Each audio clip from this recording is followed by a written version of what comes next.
Our guest today for a very special Christmas episode. I guess she's already sitting right next to me, so you're probably already seeing her. She's the only 4-time guest in the history of New Heights. Very prestigious air. Previous record holder for the most viewed episode of all time. Recently broke in by just a little bit. She's the host of a iHeartRadio's Best Emerging Podcast and one of the Apple Pod's best new shows of 2025. Yeah! She's also the #1 fan of Japanese maples, both real and symbolic. Anyways, yeah. Kylie Kelce is back to the show, everyone. Yay! Welcome back, Kai. What's up, Kai? Hi. How you doing? Doing. You actually really do like Japanese maples. I think that's why I thought Japanese maple, because I'm pretty sure we have 2 in our backyard. We do have 2 in our back. What do you mean? You know what a Japanese maple is. You know You're right. I'm their biggest fan. We have 2 in our backyard. I'll tell you what, the ones in your backyard are beautiful. Aren't they? Yep. Especially in the fall. Great they get tree some of that climbing. red color. Great tree climbing trees. Yep. Yeah. For this bit, I don't think we can talk about how you climb the Japanese maple in the backyard. All right. Kai, how you been? Congrats on everything with Not Gonna Lie. Thank you. Been crushing it. Thanks. You having fun? You having fun being a podcaster now? You're in it. You're in it. I'm very lucky to get to speak to the people that I get to speak to. It's very cool. And I'm very excited when I get to learn from them and ask questions that I've had for a long time. But other than that, I do feel bad that people are plagued with more of me. That sucks. I don't think anybody's upset about that. I don't know. One person is upset about that. Who's your favorite guest you've had so far? Can't say me. Can't say me. Oh, that's exactly where I was going to go. Well, most surprising favorite. I can't say you. No, can't say me. Because I was going to say that. I mean, I got to talk to Michelle Obama. I think I'm still sweating slightly from that conversation. All right, nice. So we're not the only ones that do this, Jason. Nice. Perfect. Yeah. All right, cool. Mm-hmm.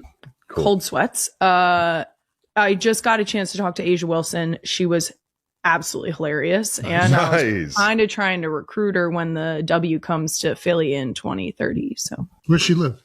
She's, LA, right? No, she's in Vegas right now. Oh. Okay. So. The Aces. Yeah. Philly's fun. And I tried to tell her Philly loves their teams and Philly's going to rally in a way that I think she would really enjoy. So there's that. Huh? I also got to talk to Bindi Irwin. I don't want to minimize that. That was like a childhood dream come true. Really? Why is that? It wasn't a childhood dream come true. Bindi Irwin wasn't even alive when you were a child. I watched Bindi with her dad on the Crocodile Hunter when I used to watch Animal Planet after school. How old is Bindi Irwin? Not too terribly, not a whole lot younger than me. Really? Hmm? Okay. I say that with the assumption that I'm still 24. I was going to say she's 27, I believe. 27? Did you just Google that? Brandon wrote it in the rundown. Brandon wrote it in the rundown. Of course. That's only 6 years younger than me. Were you a big Animal Planet kid? Big. Kylie's big into the animals. Huge. Big into the animals? Well, now we got to go down this. Animal? I was about to say we got to go down this rabbit hole. Travis, well-known otter lover. I did otters. Just get to, otters and orcas. Do you know I just got to visit the otters at the Philadelphia Zoo because they were like, Uncle Travel loved this. And I was like, great, bring me in. They were so loud, Trav. It loud? Deafening. Were they barking or how were they loud? They're squealing? Yeah. I can see a lot of scurrying, It was like screaming bloody murder. It was crazy. Screaming? Oh, that's an it bloody was murder that we don't really. It was loud. Don't love that. The Kelces are loud. Kelces are loud. Yeah, we're loud. I was equipped. I was like, I could be in here all day between my kids and my husband. I think I know your favorite animal. Do you think I can write down your favorite animal? And we could do it. She talks about animals a lot. Just say it on 3. I'm going to say it on 3. 1, 2, 3. Giraffes. Yeah. Oh, they are majestic. They are majestic. I always say they're my people. Because we're both tall. They're tall. Oh, nice. Yeah. Travis is like, what the hell do you have in common with a giraffe? Weird. I do love an orangutan. I love a gibbon. Gibbons, yeah. At the zoo. Gibbons are so funny. Gibbons are your favorite incarcerated animals? Come again? So what's a gibbon? A gibbon is, they sort of have their face framed with a different color, and then they have really long arms, really long legs, and they swing. If you've ever seen it, there's a stuffy at the zoo. Gibbons are monkeys.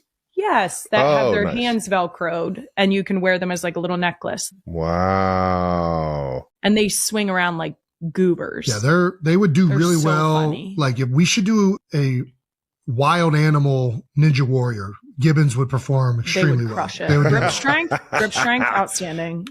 Yeah, for sure. I love them. So those are your land animals. What about sea animals? I love a shark. What is it about sharks? I hate them. I'm so terrified. I just don't really have a problem. I just don't have beef with sharks the way you do. There's just something that terrifies me. I will say a sea turtle is majestic. Sea turtle. It is. A sea turtle is majestic. And the fact that you're not allowed to touch them, and I'm a rule follower. Like an African tortoise? No, like a whole. Well, have you seen a leatherback sea turtle? Those fuckers are huge. I don't know what I've seen. I just know I've seen an enormous turtle before. Sea turtle. I've seen a big old sea turtle, but the shell goes like up. It goes like up and around.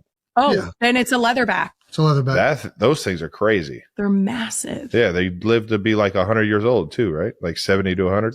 You're thinking all those big turtles. They got long lifespans. Unless you give them some type of like radiological sludge and they live in the sewer. Do you know I got to meet newborn Galapagos tortoises. Oh no, really? Yeah. So what's exciting about that? Their mom, 97 years old. Holy shit, is she still laying eggs?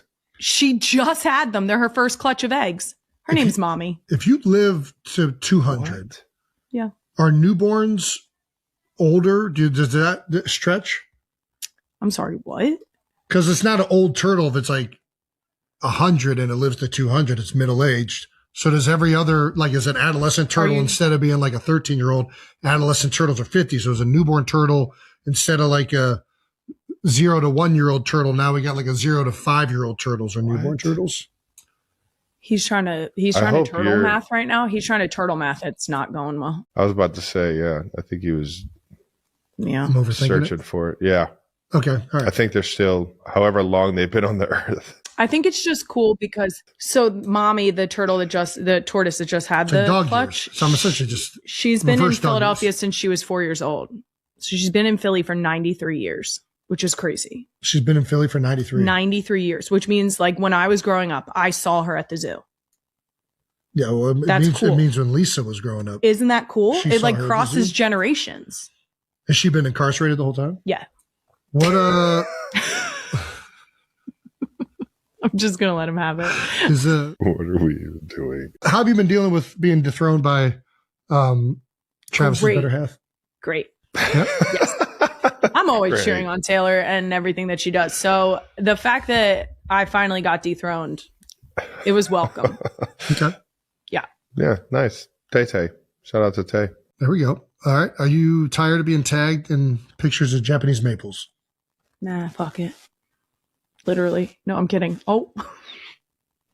What? That was on it. How quick does stupid shit we do on the show get back to you? Very fast.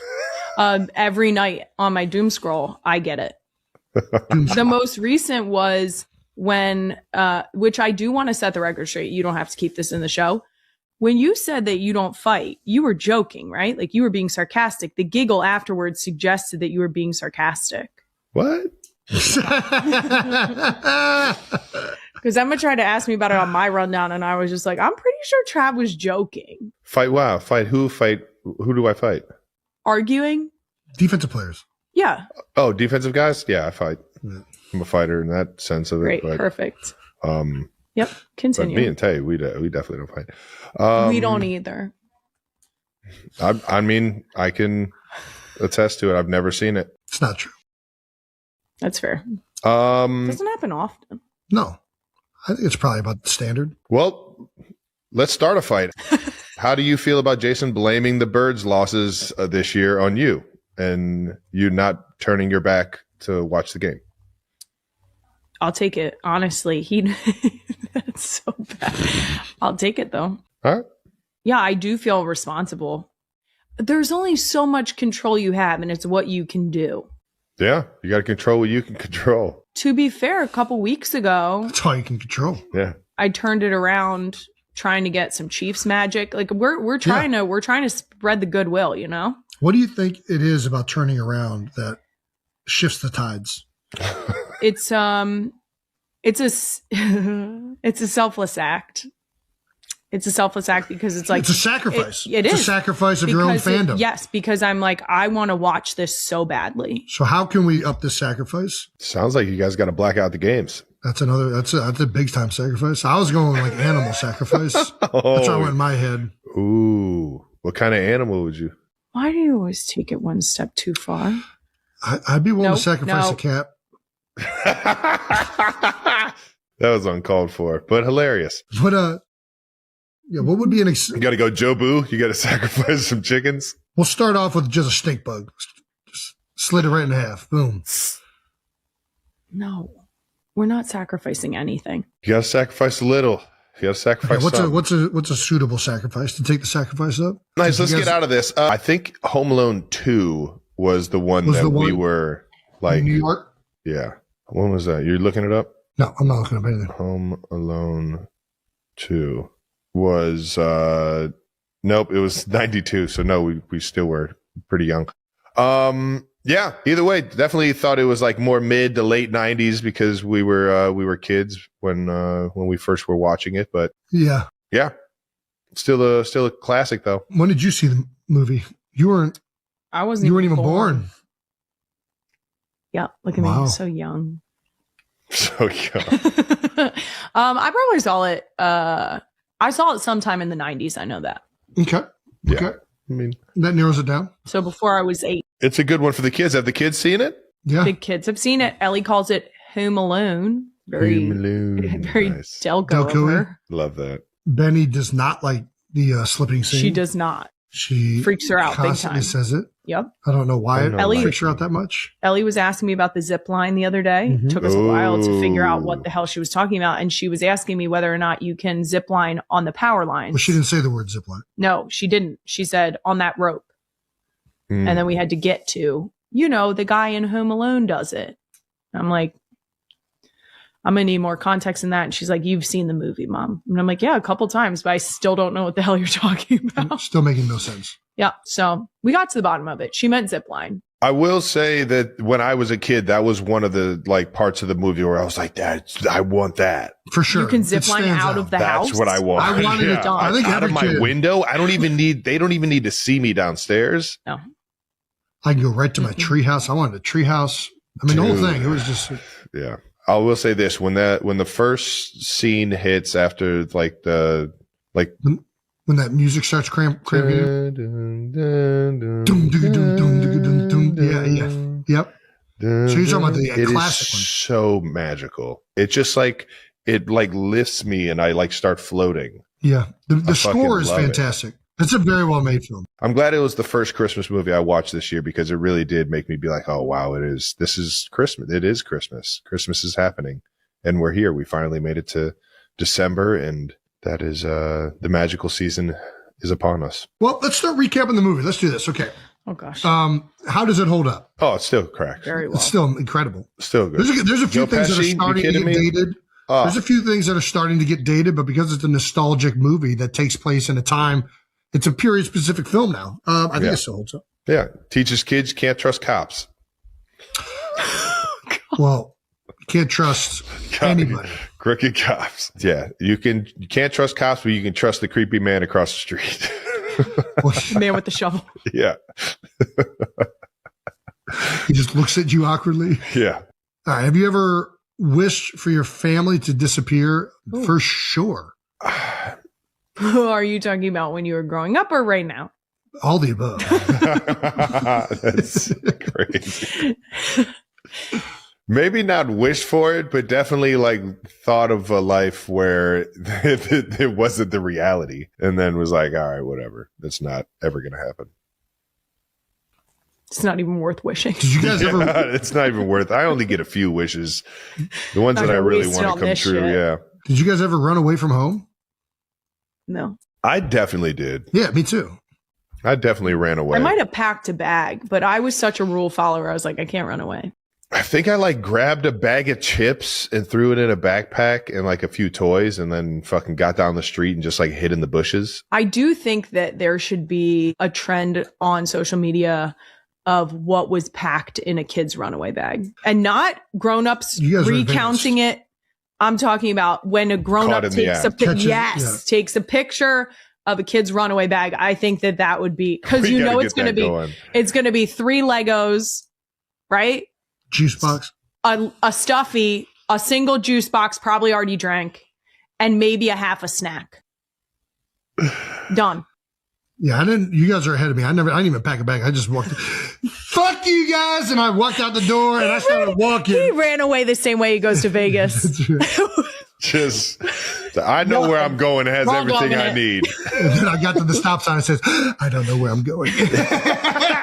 And I don't know how to get home. Go? Friend's house? Sure. He doesn't know how to get there, Trav. I was not good at that. Aimless. Jason, yeah. Everyone was terrified of Jason running away because he'd never make it home. We would really have to search for him. All right.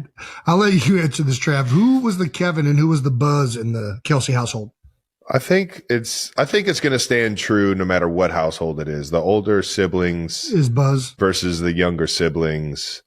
Because it's just, I mean, it is what it is. The older siblings always, have fun with picking on the younger ones, and the younger ones always wish that they were older and like had more responsibility so they would stop getting treated like they were irresponsible.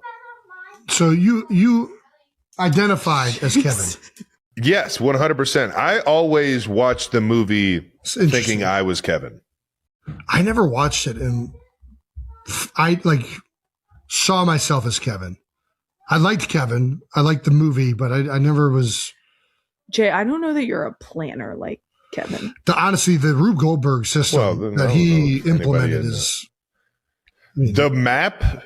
The entire map that he had, that he's like, he's like an offensive coordinator. He should be an offensive coordinator. It was fucking brilliant. I was like, holy shit. I didn't know. I didn't even remember that from like the first 30 times I watched the movie. I saw that map and I was like, whoa. Wow. This kid. Kevin's going to be something. Dialed. Yeah, exactly. Kevin's going somewhere. He's going somewhere for sure. All right. Well, let's recap the plot for those of you that don't know. Are there people who haven't seen Home Alone? Living under a rock since the 90s? I don't think I've ever met anybody that hasn't seen Home Alone.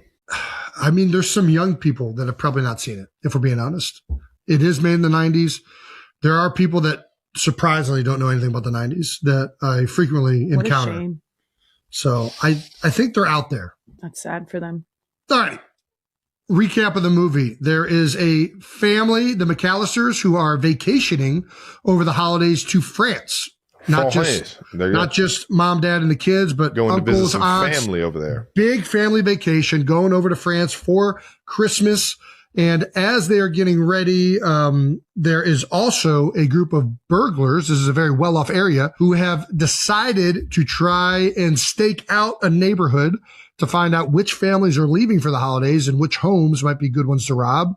And when the family is getting ready to leave the night before, power outage, so their alarm clocks don't go off on time. The family has to rush out the door in the morning because they're running late to the airport. And in this rush, they forget one of their sons. They forget Kevin McAllister. He's up in the attic, asleep. They get to the airport. They think they got everybody. They take off for France, and mom doesn't realize till she's halfway over the ocean that poor old Kevin is still in the mean streets of Chicago. Kevin wakes up. Where's my family? Has no idea. All of a sudden.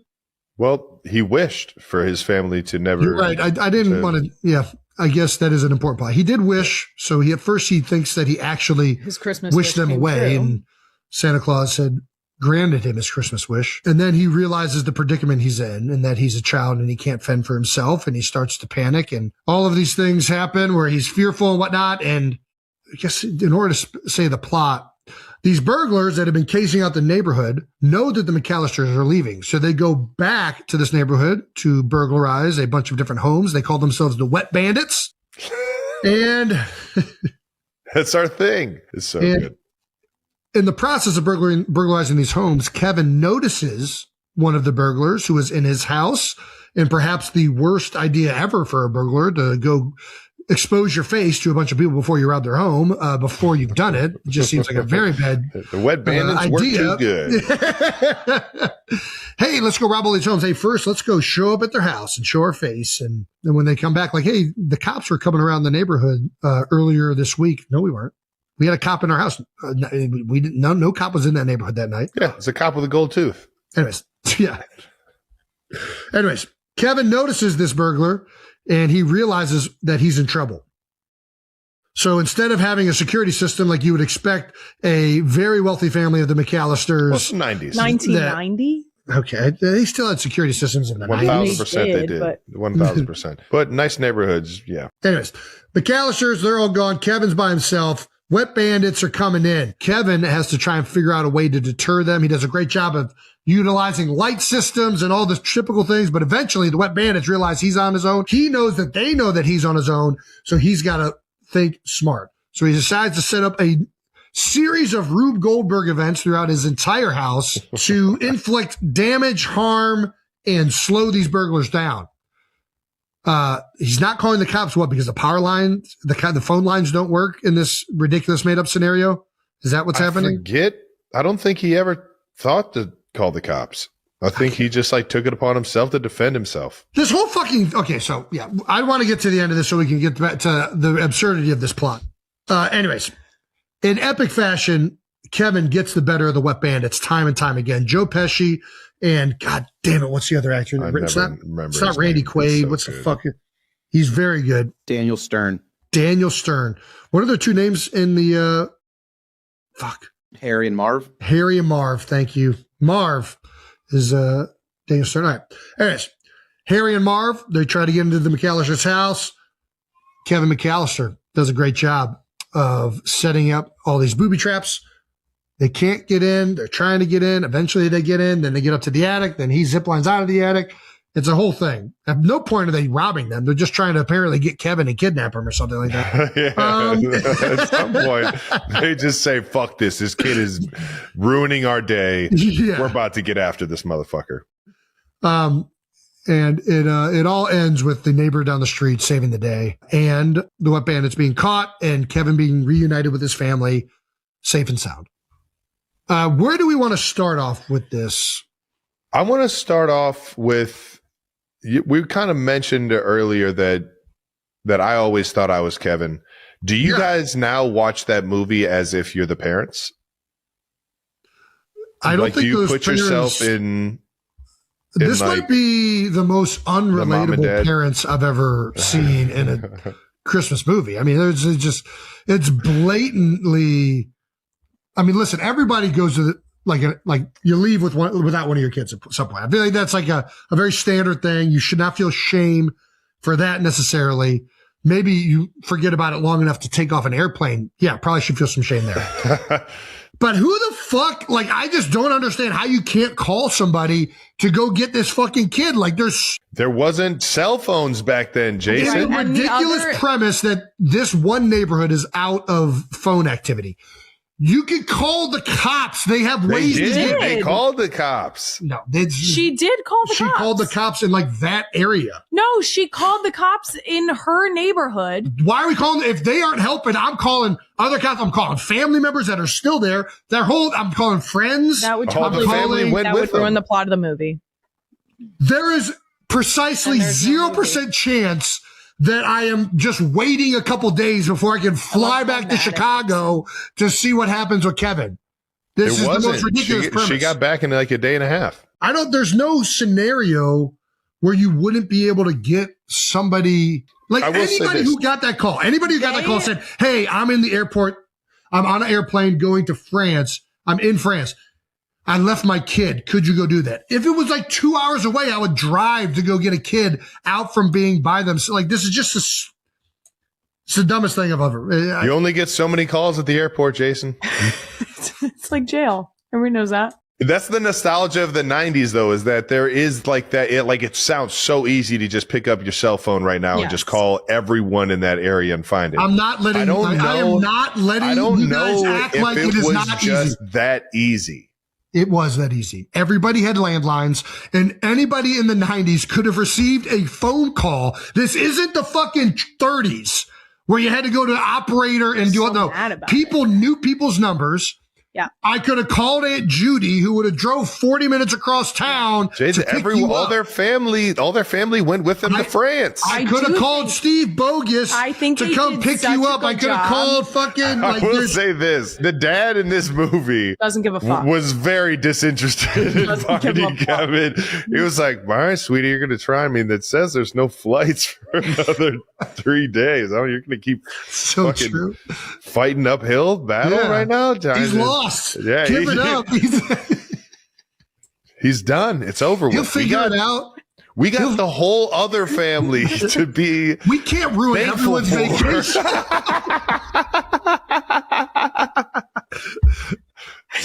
It's so true. God damn, that's a great. Forgot how easy it was to get on a plane with like a ticket. Like you didn't she just handed an entire pile of tickets to the flight attendant and was like, yeah, this is all of us. She's like, all right, cool, go on up. Yeah, all right. Good luck.